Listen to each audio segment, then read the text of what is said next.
Assalamualaikum warahmatullahi wabarakatuh. Kembali lagi di Lensamu Podcast bersama saya Ilham Ibrahim. Kali ini kita akan membahas tentang aspek-aspek dari Musyawarah Nasional Tarjih yang akan dilaksanakan pada bulan Februari.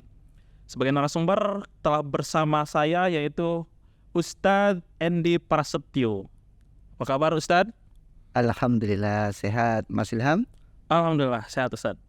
Ustadz Endi ini adalah dosen saya di PUTM, Pendidikan Ulama Tarjih Muhammadiyah. Masih di PUTM Ustadz? Masih. Masya Allah. Kenapa mau mengabdi di sana? Ya penunggu Merapi lah. Sebagai ini ya, kuncen Merapi. Iya. Antum ini sebagai Ketua Pelaksana Musyawarah Nasional Tarjih. Kenapa mau? Itu gimana ya saya jawabnya ya. Sebenarnya menjadi ketua Munas Tarjih ini bagian tugas yang terberat yang mungkin pernah saya terima. Ya karena kalau bicara tentang majelis tarjih, di sana ada orang-orang yang menurut kita keilmuan, kesolehan, kealiman dan lain sebagainya itu lebih daripada itu.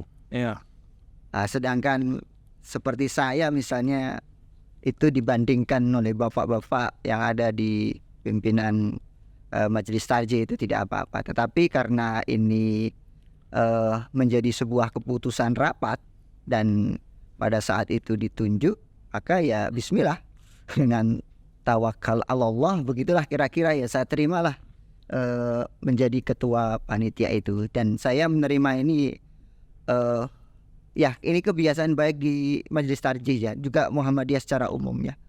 Untuk menjadi pimpinan ataupun ketua itu tidak perlu untuk berebut. Gitulah. Jangan berebut ya? Iya, jangan berebut lah. Bahkan jangan berebut. Kalau mengikuti rapat-rapatnya bahkan saling tunjuk untuk menjadi saling menghindar. Iya, saling menghindar gitu.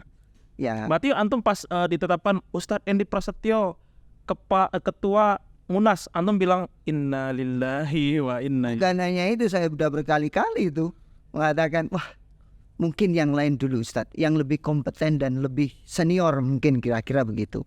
Nah, tapi beberapa kali alasan itu sudah saya sampaikan, ternyata ya tetap saja setelah mengalir rapat beberapa kali ya tetap aja ditunjuk begitu. Kalau antum misalkan ditunjuk jadi cawapres, gimana responnya?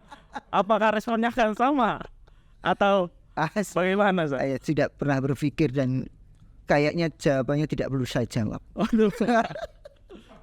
Waktu saya nyari-nyari jawaban nggak tahu ketemu. Iya, makanya tidak perlu saya jawab karena sudah tahulah yang bertanya gitu. Ya apalagi menjadi ketua panitia menolak, apalagi jadi cawapres gitu ya. Itu makin berat ya. Makin berat. Memang harus sadar diri kita sebagai betul. anak bangsa ya. Iya, tahu sendirilah kekuatan kita itu seperti apa dan seterusnya itu. Ini kan ketika antum menjadi ketua, tentunya pikiran, tenaga, mental itu benar-benar bagaimana Zat? Iya. Karena kan antum harus dari rapat ke rapat dan sebagainya itu kan. Betul. Lumayan juga. Jadi dulu kita kan pernah diajar oleh orang-orang terdahulu atau asabiqunal awal kita ini, terutama di Muhammadiyah, di majelis tarjih begitu ya. Dulu ada Ustadz Ibnu Jurem yang mengajar kita, dia betul-betul mendidik kita ini untuk menjadi kader Muhammadiyah itu. Nah dari situlah saya belajar bahwa kita ini siap atau tidak siap harus siap. Kalau itu yang memanggil adalah Muhammadiyah, yang memanggil adalah majelis tarjih. Saya sendiri, saya kenalkan dulu Ustadz Ilham ya, Mas Ilham itu. Ya kita ini kan sudah dididik sudah sekian tahun itu. Dikali orang. Ya di pendidikan khususi begitulah ya di majelis tarjih, dan itu banyak memberikan pengalaman kepada saya pribadi untuk hidup ini. Nah maka bagian dari pendidikan itu yang harus saya lakukan adalah, kalau itu adalah untuk organisasi, kalau itu adalah untuk Majelis Tarjih, ya sudah. Sami'na wa ata'na. Kita kira sami'na wa ata'na. Kita ini kan sudah disiapkan seperti itu. Iya. Nah, itulah yang kemudian melatar belakangi saya menerima. Termasuk juga saya mau belajar gitu. Oke. Iya kan udah belajar itu dari buayan ibu sampai liang lahat gitu. Walaupun saya kelihatan sudah tua ini ya, begitu ya. Ya tetap harus belajar lah begitu ya. Ya ini bagian dari pembelajaran yang harus saya lakukan. Walaupun kalau tadi dibilang capek ya capek. Kalau tadi dibilang waktunya habis untuk itu ya habis. Iya. Dan ketika orang lain nyalek atau malah jadi ketua. yang lain nyalek itu bagi-bagi gambar ya. Kemudian bagi-bagi apalah gitu ya. Saya tidak bisa seperti itu gitu. Wah, luar biasa Ustaz ini. Enggak luar biasa sih, biasa aja. Iya. Antum kan sebagai ketua Munas Tarjih. Kenapa Pekalongan? Ya, kita ini kan kalau memilih sesuatu biasanya ada berbagai aspek pertimbangan. Oke.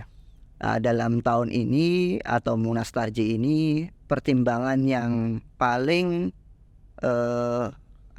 paling menonjol begitu ya adalah aspek Munas satu abad dan juga ada sisi historis yang kuat. Betul. Melihat sisi historis dulu. Karena kalau kita bicara tentang sejarah kan Tarjih itu tidak terlepas dari Kongres ke-16 Pekalongan kan tahun 1927. Pada saat itu pimpinan pusatnya atau yang menjadi ketua pada waktu itu Kiai Haji Ibrahim kan gitu. Jadi pada Kongres ke-16 itu disitulah kemudian diputuskan adanya Majelis Tarjih. Munas Kongres ke-16 tahun 1927 gitu. Yang hijriahnya itu 1345 ya kan? Ya. Karena kan ini momen satu abad. Betul. Iya, versi hijriahnya ya kan? Versi hijriahnya. Berarti ini mau menangkap momen satu abad Majelis Tarjih. Iya, akhirnya di Pekalongan. Betul. Kalau orang lain mengatakan ini napak tilas begitu ya, napak tilas. Walaupun kita tidak akan di Muhammadiyah tidak akan kemudian itu akan menjadi sebuah situs yang kemudian diziarah dan disakralkan. Nggak mungkin di Muhammadiyah. Tetapi sekali lagi kenapa dipilih tempat itu? Karena itu adalah sesuatu hal yang bersejarah yang mungkin kita perlu mengingat untuk mengambil ibrohnya, bukan untuk diibadahi kan gitu. Diambil sejarahnya, pelajarannya apa dan seterusnya gitu. Mantap Ustaz. Iya. Memangnya Pekalongan ini sudah seberapa siap untuk menghelat event nasional sebesar Munas Tarjih ini, Ustaz? Iya. Ini saya perlu cerita enggak ya? Boleh, Ustaz, boleh. Aku gitu ya. Afsal jangan cerita nabi-nabi palsu. Nah, jadi begini. Biasanya Munas Tarjih itu kan sudah dipersiapkan jauh-jauh hari. Ya. Bisa jadi 1 tahun bahkan 2 tahun sudah ada persiapan. Tapi Munas kali ini persiapannya agak cepat. Mungkin 3 bulan sebelum Munas itu baru kemudian dipersiapkan dengan masifnya. Jadi 3 bulan loh Mas. Nah, kita bayangkan ini eventnya adalah nasional ini. Wah. Eventnya nasional dan bisa dipersiapkan 3 bulan. Nah ini dan alhamdulillah ini semua teman-teman sudah bekerja karena kita ini bekerja tim, didukung oleh semua bapak-bapak yang ada di Majelis Tarjih dan sebagainya, dan juga didukung oleh panitia yang ada di UMPP Universitas Muhammadiyah Pekajangan Pekalongan. Dan kita sudah koordinasi masif untuk terlaksanakan Munas ini dengan sebaik-baiknya. Ya karena Munas satu abad lah begitulah kira-kira ya. Kita persiapkan dengan sebaik-baiknya gitu. Iya. Persiapan apa saja Ustaz yang sudah terlaksana sejauh ini? Iya, kalau kita bicara Munas Tarjih kan ini skupnya nasional ya. Ya kalau nasional berarti kita juga mengundang nasional juga gitu.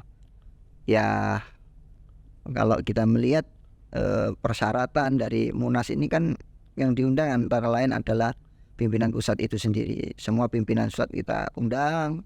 Majelis Tarjih pimpinan level pusat. Kan, pimpinan pusat. Oh, yang 13 itu. Iya, kan kita tahu bahwa Munas ini akan dihadiri oleh alim ulama lah bahasanya gitu ya.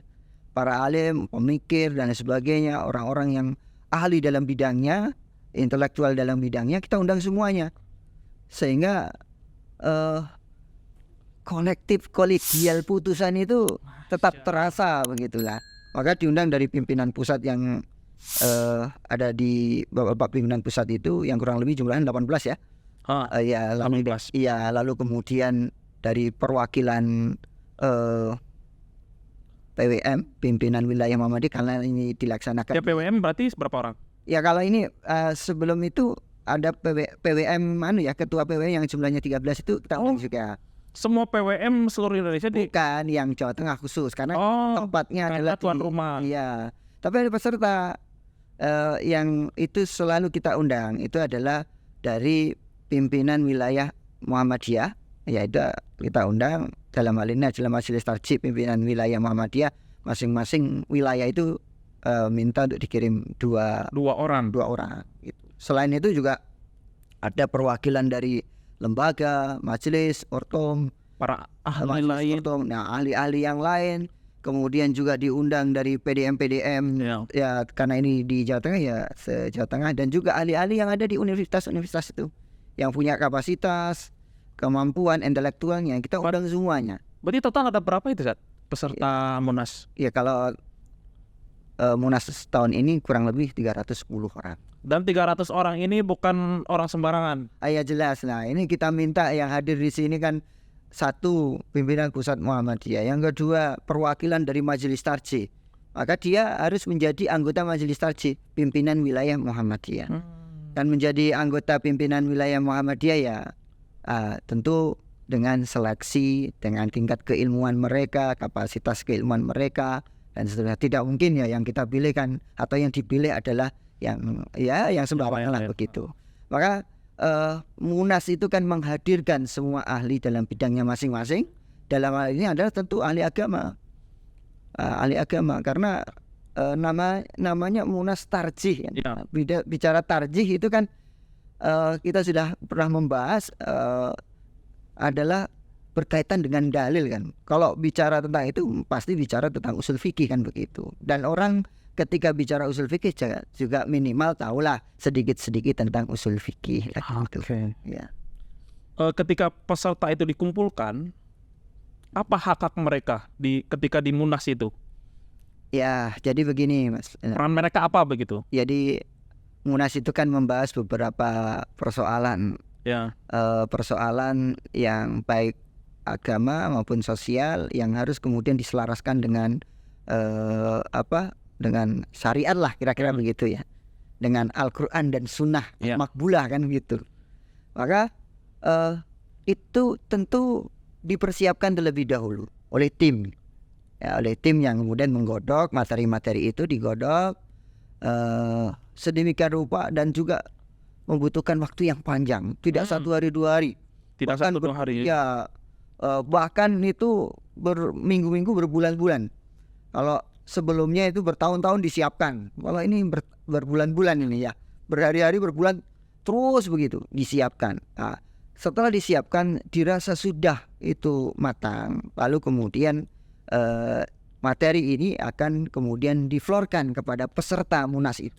Setelah diflorkan ke peserta Munas, diflorkan itu apa sih? Iya, maksudnya itu disampaikan, disebarkan bahan-bahan Munas. Iya, bahan-bahannya itu disebarkan.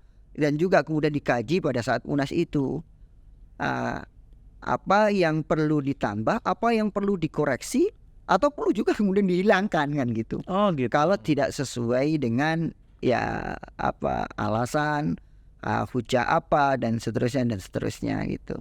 Nah disitulah yang pernah saya alami dalam Munas itu, disitulah para alim ulama, orang-orang yang punya kapasitas dalam keilmuan mereka, disitulah mereka berdebat. Nah setelah berdebat, ya tentu kemudian ada kesimpulan-kesimpulan. Apa kesimpulan dari materi-materi itu? Nah disitulah hasilnya. Berdebat dulu, tapi berdebat bukan setelah itu berdebat yang bukan debat kusir. Betul, tapi debat didasarkan kepada ilmu. Oke. Dan juga ini saat kullu roksin rokyun, setiap kepala itu punya pendapat. Iya. Bagaimana kalau misalkan peserta Munas itu tidak sepenuhnya sepakat dengan misalkan KHGT atau Kalender Islam Global, apakah akan dibagaimanakan atau bagaimana, Ustaz? Iya, iya. Jadi memang orang atau peserta Munas yang datang itu tidak semuanya sama pemikirannya. Itu kita akui. Dan itulah bagian dari dinamika ilmu itu kan begitu ya. Dinamika ilmu itu begitu. Tidak semuanya harus satu, tapi bisa jadi berbeda-beda. Nah, ketika berbeda-beda, lalu kemudian di situ diputuskan tidak ketemu putusannya kan gitu kan, misalnya tidak ketemu putusannya, ya akhirnya semuanya berdasarkan kepada kesepakatan. Apa kesepakatannya? Sepakat untuk dikembalikan kepada majelis tarjih pimpinan pusat. Jadi begitu. Jadi berbeda tapi sepakat. Apa sepakatnya? Sepakatnya dikembalikan kepada pimpinan pusat Muhammadiyah, tentu dengan catatan-catatan, masukan-masukan, dan itu memang yang diharapkan. Itu biar terus bergulir begitulah keilmuannya gitu. Berarti bukan ini ya, nyanyian asal setuju. Bukan. Kan kita beragama ini didasarkan kepada ilmu kan gitu. Dan yang diputuskan juga didasarkan kepada ilmu. Memangnya apa sih yang mau dibahas di Munas Tarjih itu? Wah, ya satu ya tentang KHGT ya. Ini mungkin apa KHGT? Orang-orang kan belum pada ya, tahu. Kalender Hijriah global tunggal itu ya. Dan ini menarik ini. Ya ini apalagi bicara tentang kalender ini ya, kan bicara sesuatu yang kemarin-kemarin agak panas gitu ya, agak panas gitu. Nah sekarang dibicarakan lagi, tentu kaitannya adalah dalam menentukan tanggal ibadah kita kan begitu. Kenapa kalender dibahas? Padahal kita semua udah punya kalender. Iya. Kenapa kalender dibahas? Ya ini karena ada sesuatu benua ilmiah yang mungkin kan ilmu itu selalu berkembang begitu. Ya. Selalu berkembang dan berkembang. Nah perkembangan itu tidak kita nafikan.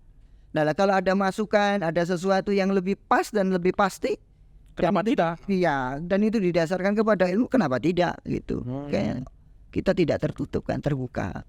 Dalam majelis tarjih itu kan kita ini wawasannya terbuka gitu ya.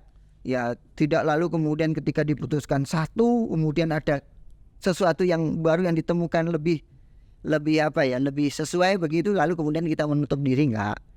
Nah kita tidak menutup diri. Itu yang pertama. Yang kedua ada materi tentang fikih wakaf ya, fikih wakaf kontemporer itu. Yang kedua, yang ketiga adalah manhaj tarjih. Dan manhaj tarjih itu juga perlu. Karena kenapa manhaj tarjih perlu dibahas lagi? Ya kita dalam menentukan sebuah hukum tertentu kita punya patokan. Ya. Dan cara. Nah cara itulah metode dan itulah yang disebut dalam majelis tarjih itu adalah manhaj tarjihnya. Nah kira-kira pedomannya lah ya, kita dalam menentukan sesuatu itu pedomannya manhaj tarjih itu gitu. Berarti di Munas kali ini dengan persiapan yang cukup singkat tapi membahas 3 hal yang berat.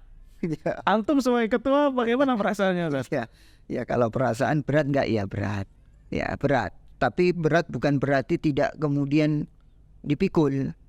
Berat itu harus dijinjing bersama kan gitu. Maka setiap ada event Munas itu pasti ada kepanitiaan, dan panitia tidak hanya ketua saja, pasti ada yang lainnya yang justru yang di bawah ketua ini yang paling banyak untuk bekerja. Kalau saya ini kan ketuanya ya tinggal duduk berhadapan dengan Mas Ilham, ditanya sesuatu ya tinggal jawab gitu. Tapi di layar itu Masya Allah itu ya, ini kita berdoa aja mudah-mudahan dengan segala jerepaya mudah yang dilakukan selama 2 bulan ini itu ya niat kita mudah-mudahan karena Allah Subhanahu wa taala, gitu aja itu sebenarnya itu. Dan kalau itu yang diniatkan ya kita ini tidak mengharapkan apa-apa gitu kan. Ya kita kan bukan caleg. Tapi aku udah cocok jadi caleg dari segi bicaranya, begitu ya, mempengaruhi orang. Waduh. Ya, apa malah maunya ditarjih? Iya. Ya itulah panggilan hati, ya itulah sebuah pengabdian gitu. Kita adalah dididik di tarjih, maka kembalilah ke tarjih lah kira-kira itu. Jadilah apa-apa kan gitu pesannya Kiai Haji Ahmad Dahlan itu, kembali ke Muhammadiyah. Kalau ini kan kita gitu. Jadilah apa? Kalau antum jadilah orang kali orang, kembali ke Muhammadiyah.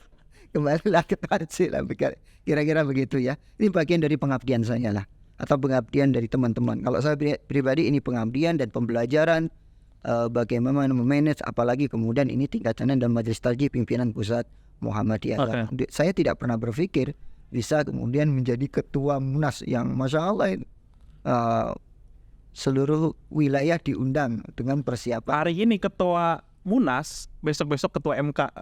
Lanjut. Janganlah.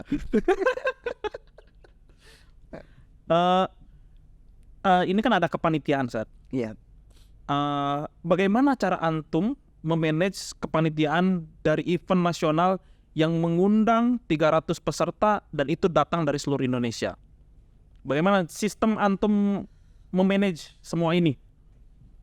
Baik, sebenarnya memanage itu adalah bagian dari pembelajaran sesuatu yang telah ada. Munas ini kan bukan kali yang pertama. Ini yang ke-32 kan? 2. Iya, berarti sudah ada 32 event Munas dengan berbagai macam dinamikanya. Sejak tahun berapa itu, Mas? 1927 atau 1929 kan? Ya. Salah itu. Itu eventnya itu. Kalau dulu kan awal-awal itu setiap tahun itu ada Munas, dan itu kalau kita baca sejarah, setiap ada muktamar di situ pasti ada rapat tarjih gitu ya. Dan iya saya lupa tadi itu. Ketika kita bicara majelis tarjih itu sebenarnya sejak awal namanya bukan majelis tarjih. Ada majelis tasri', taftish, apa satu lagi saya lupa itu. Tapi tiba-tiba jadi tarjih. Ya, kemudian berubah dari majelis tarjih. Nah, perjalanan 32 ini kan banyak dinamikanya, dan disitulah kita mulai belajar. Termasuk Munas yang kemarin. Munas yang kemarin kan berada di Gresik, Mas ya. Ya. Ya, Gresik dengan online ya, karena kita masih masa pandemi Covid itu. Dan kita belajar dari itu. Sebelumnya ada Munas Makassar gitu ya, tahun 2018 ya. Nah, Dika juga belajar di sini. Nah, dari situlah kita belajar bagaimana memanage Munas ini. Tentu kita juga belajar dengan orang-orang senior-senior kita. Senior-senior yang ada di kepanitiaan, dengan bapak-bapak yang ada di tarjih dan lain sebagainya. Ya, kita undang mulai dari perencanaan, mulai dari eksekusi, bahkan juga penganggaran dan lain sebagainya. Nah, ini kan juga bicara Munas itu kan ya bicara ya Masya Allah itu ya Alhamdulillah kalau bicara Muhammadiyah itu kaya gitu ya. Bahwa kaya, insya Allah itu dibiayai sendiri. Dan Muhammadiyah itu kaya pengalaman, kaya materi. Ya. Jadi semua hal itu insya Allah bakal terlaksana dengan lancar lah. Iya. Yang jadi pertanyaan saya saat apa bedanya Munas dengan Muktamar? Ya, kalau Muktamar dulu kan ada kan Muktamar Tarjih. Sebelum nama Munas kan sebenarnya Muktamar Tarjih. Betul. Sebelumnya adalah Muktamar Tarjih. Baru kemudian berganti dengan Musyawarah Nasional Tarjih. Dulu ada sama dengan Muktamar Muhammadiyah. Ya. Sebelum Muktamar kan ada rapat tahunan, lalu juga ada kongres, lalu kemudian ada Muktamar. Nah, pada waktu kongres itu, kalau kita bicara sejarah, di situ ada juga rapat-rapat tarjih itu, rapat-rapat tarjih, lalu kemudian memutuskan sesuatu. Baru kemudian setelah itu jadi Muktamar Tarjih, ya. Lalu kemudian berubah jadi Munas tadi, yang sebenarnya secara isi itu hampir sama. Antara Muktamar dengan Munas. Kalau Muktamar yang kemarin kayak di Solo itu? Nah, kalau itu berbeda lagi. Kalau sekarang Muktamar itu kan Muktamar Muhammadiyah itu kan salah satu pentingnya adalah memilih pimpinan pusat Muhammadiyah, kan begitu? Ya. Ya. Tapi kalau Munas Tarjih ini itu pure adalah membahas tentang sesuatu yang yang ada membahas tentang wilayah-wilayah agama, wilayah sosial yang hendak diputuskan sesuai dengan yaitu Al-Qur'an dan Sunnah makbulah, kan begitu. Itu bedanya. Jadi kalau Muktamar itu justru untuk memikirkan siapa kepemimpinan selanjutnya, tapi kalau Munas justru nggak membahas tentang kepemimpinan. Ya tidak, Munas itu tidak membahas tentang kepemimpinan, pure membahas tentang keilmuan. Masya Allah. Ya, karena namanya itu ketarjian kan begitu, tarjih. bicara tentang keilmuan, bukan bicara siapa yang harus memimpin, bukan. Kalau siapa yang harus memimpin itu bicaranya di muktamar. Nah, kalau ini munas itu bagian dari yang dilakukan oleh majelis. Ya. Dan dalam hal ini adalah majelis tarjih begitu. Ada 3 materi munas tadi, Ustaz. Ketika munas itu sudah diputuskan materi itu selanjutnya apa? Misalkan semua peserta munas sudah sepakat, itu selanjutnya apa? Ya, setelah itu tentu ada masukan, kemudian ada kritikan, semuanya kita catat.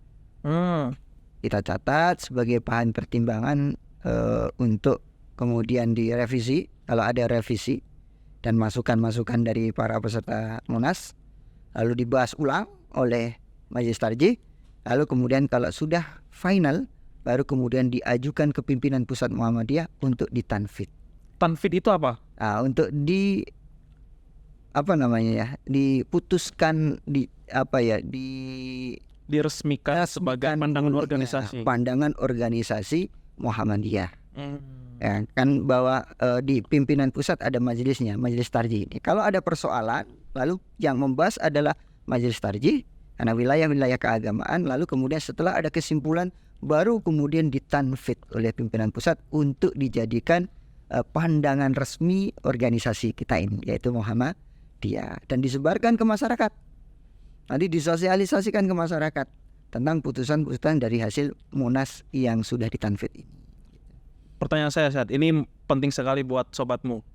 Kenapa dalam memutuskan perkara keagamaan harus seribet ini? Maksudnya harus berjenjang-jenjangnya itu capek gitu loh. Iya. Memang kalau orang mau simpel ya bicaranya atau pertanyaannya seperti Mas Ilham sampaikan gitu. Cukup satu orang memutuskan, selesaikan begitu. Ya. Inilah uniknya di Muhammadiyah. Muhammadiyah itu kan kolektif kolegial. Dalam memutuskan sesuatu, mengundang dari berbagai macam ahlinya, dikumpulkan jadi satu, diminta pandangannya. Ya tentu pandangan bukan pandangan yang tidak berdasar, itu didasarkan kepada dasar-dasar. Lalu kemudian setelah itu ada satu kesimpulan bersama. Nah, kalau udah kesimpulan bersama itu kan kekuatannya juga bersama gitu ya. Banyak pandangan dan itu semakin dikuatkan dengan banyaknya ahli. Berbeda dengan pandangan saya pribadi misalnya. Saya pandangan pribadi boleh jadi itu banyak kesalahan-kesalahan yang dipandang oleh orang lain. Pandangan ya, ngapain satu orang ngapain gitu ya. Kalau ini cuma pandangan dari ahli-ahli yang kita tidak nafikan lagi, mereka yang datang ini adalah orang-orang yang punya kapasitas intelektual yang tinggi. Ya, jadi ahlinya lah gitu ya. Bisa dibilang munas tarjih ini ijtihad jama'i. Nah, betul ijtihad jama'i. Tapi misalnya kita kategorikan putusan dari munas itu disebut ijma. Bagaimana itu, Ustaz? Nah, nanti bicara usul fikih itu. Pertanyaannya sekarang adakah ijma gitu? Adakah sekarang ijma kesepakatan semua orang yang satu sama? Nggak mungkin kan? Susah juga ya. Nggak mungkin. Kalau itu ijma'nya organisasi iya. Makanya di situ ijma'nya organisasi. Tanfid itu ijma'nya. Itu berita resminya organisasi. Yang tentu kalau kita bicara wilayah organisasi, kita bicara tentang apa kewajiban sebagai anggota organisasi. Itu kan taat dan seterusnya, itu kan bagiannya gitu kan. Kalau itu sudah menjadi putusan, ya bagi warga Muhammadiyah ya tidak punya pandangan lain selain mengikuti kan gitu. Jawaban Ustaz ini jawaban ini kayak caleg lagi. Ya. Besok saya daftarkan ke partai ya. Luar biasa. Sekarang Ustaz, apa hambatan-hambatan dari keterlaksanaan munas ini? Mungkin ada tantangan atau bagaimana, Ustaz? Ya tantangan banyak ya. Ya kalau bicara pribadi tantangannya juga banyak. Ya mungkin kadang-kadang rasa malas dan lain sebagainya itu datang. Yazidu wa yanqus lah ya. Iya, yazidu wa yanqus itu selalu itu. Tapi karena ini sudah menjadi komitmen bersama, ya bismillah. Semuanya teman-teman itu yang ada di panitia itu all out semuanya itu. Bismillah untuk terlaksana. Dan sekarang alhamdulillah sudah siap semuanya. Sudah siap semua. Tempatnya sudah siap, hotelnya bukan hotelnya, tempat menginapnya sudah siap. Dan Uber rapinya juga sudah siap, materi-materinya sudah digodok dan insya Allah juga siap. Begitu. Nah, bagaimana kalau nanti misalkan ini tidak viral? Ya harapannya karena kan harus mengalahkan pilpres gitu. Ya pemilu ya kira-kira begitu. Ya kalau itu tidak viral ya tidak menjadi persoalan sih sebenarnya. Tapi viral di Muhammadiyah itu harus. Ya, viral di seluruhnya nggak harus, tapi viral di Muhammadiyah harus. Termasuk berita-berita tentang kegiatan Munas ini harus terus disampaikan kepada warga. Nah, berikut juga nanti hasil-hasilnya kalau sudah ditampet harus kemudian juga diviralkan terus-menerus begitu. Ya mudah-mudahan kita harapannya ya tidak mengalahkan lah begitu. Masih ada masih ada secercah cahaya itu ya yang membuat Munas ini bagi warga Muhammadiyah adalah penting begitu. Dan ya mudah-mudahan berjalan dengan lancar begitulah gitu kira-kira. Ya nanti minta doanya Ustaz, Mas Ilham gitu. Siap Ustaz. Ya lancar lah kegiatannya begitu ya. Semuanya lancar lah begitu. Siap. Nanti saya mau minta doa ke anak-anak panti asuhan yang pernah saya asuh di Loano. Sekarang pesan-pesan untuk kegiatan nanti Munas ini kepada warga Muhammadiyah Ustaz, karena alhamdulillah nih sobatmu penonton setia dari Muhammadiyah Channel. Ya pertama kami minta support pada semuanya. Ya terutama bagi cendekiawan Muhammadiyah untuk selalu menggembirakan dan juga menyebarkan tentang Munas ini, baik melalui tulisan-tulisannya ataupun melalui hal-hal yang lain selain tulisan. Ya kita juga dalam Munas ini sebenarnya ada event-event yang lain Mas. Apa aja?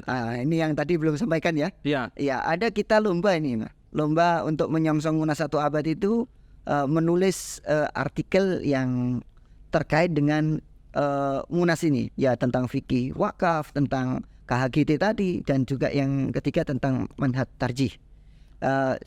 Kepada seluruh sobatmu ataupun yang lainnya warga Muhammadiyah, terutama bagi akademisi untuk menulis atau mengikuti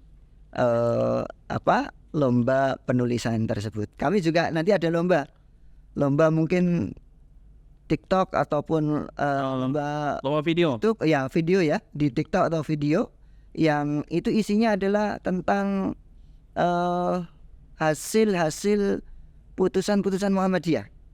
Ya. Bukan hasil Munas yang sekarang, tapi hasil-hasil yang sudah diputuskan. Iya, yang sudah diputuskan. Yang mungkin itu sudah terkompilasi dalam HPT, baik di HPT jilid 1, HPT jilid 3, ataupun kemudian di TJA, Tanya Jawab Agama, yang jumlahnya ada 1 sampai 8, yang mudah-mudahan nanti juga akan terbit lagi jilid yang ke-9 gitu. Berarti ini undangan kepada para wibu, K-popers, TikToker, konten kreator untuk membuat video hal-hal yang berkaitan dengan fatwa-fatwa atau putusan-putusan Muhammadiyah. Insya Allah ada hadiah-hadiah yang menarik ya Ustaz. Iya, insya Allah. Itu untuk bagian dari penyemarakan Munas ini agar semarak begitu. Ya. Dan tidak dipungut biaya. Tidak dipungut biaya dan gratis. Iya. Insya Allah ini akan jadi amal jariah untuk kita semua bagi peserta yang ikutan. Karena pertama menyebarkan fatwa, kedua menyebarkan ilmu, ketiga menjadi warga Muhammadiyah. Insya Allah ya. Ya ini tidak harus warga Muhammadiyah ya. Oh ya tidak. Iya, tidak harus warga Muhammadiyah, tapi semuanya yang mungkin simpatik dengan Muhammadiyah kemudian mau menulis ya tidak jadi apa-apa. Tidak apa-apa. Iya, kan nanti kami tidak akan menanya tentang NBM-nya itu. Baik Ustaz, mungkin itu saja. Tadi sudah menarik tentang Munas, dan saya ingatkan kembali bahwa kita punya lomba terkait dengan Munas, ada lomba menulis dan juga ada lomba membuat video.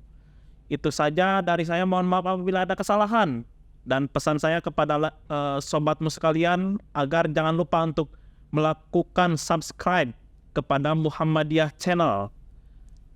Itu saja mungkin Ustaz. Mohon maaf apabila ada kesalahan lagi ya. Ya sama-sama. Ini mudah-mudahan kami harapkan dengan adanya podcast ini, Munas 1 Abad ini bisa diketahui oleh banyak kalangan, terutama dari Sobat Nu dan semua warga Muhammadiyah.